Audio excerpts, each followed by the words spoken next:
And the update out of Pasadena has put a spotlight recently over domestic violence incidents all throughout our area. As WJZ is live at 11 o'clock tonight. Bryant Reed in your corner after speaking with a local prevention expert about this. And Bryant, what are the signs for a potentially dangerous household that may help someone?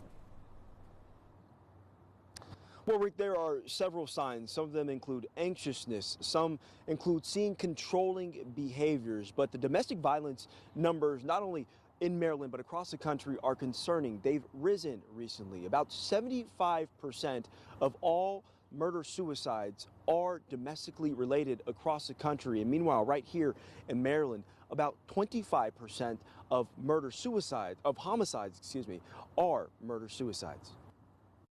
2 murder-suicides in the past week, and a man just arrested in connection to killing his girlfriend in 2025. We see this more than we would like. Domestic violence, and more specifically murder-suicides, are too high for preventionists to accept. The ultimate act of gaining control, right, is to take someone's life. Activists like Tanya Araya and Turnaround Incorporated are now trying to sound the alarm on disturbing behavior to watch for in your friends and loved ones.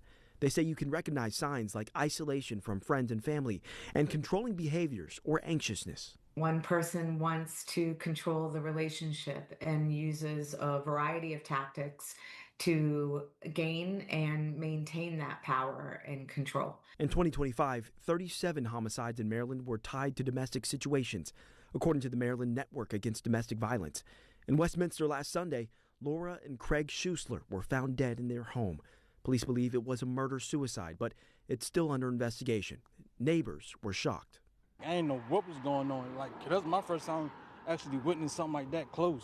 And in Nottingham this Friday morning, with the murder-suicide of an older couple, neighbors said everything seemed okay with them. They were just a staple in this neighborhood. They were a part of our neighborhood family. But experts at Turnaround want you to know that just because everything may seem just fine, there are always signs, no matter the age. That is so common to hear, right? That what was happening behind closed doors was not what other people saw. So if you're older and you are isolated from friends and family members, which we know is really common among older people, that makes you more at risk of being abused and controlled by this person in your life. Now, as those domestic violence numbers rise both in the state and nationally as well, if you are going through a domestic violence situation or somebody you may know, we have the number to the domestic violence hotline for you right now on your screen. Use it yourself, share it for somebody else. You might just save a life.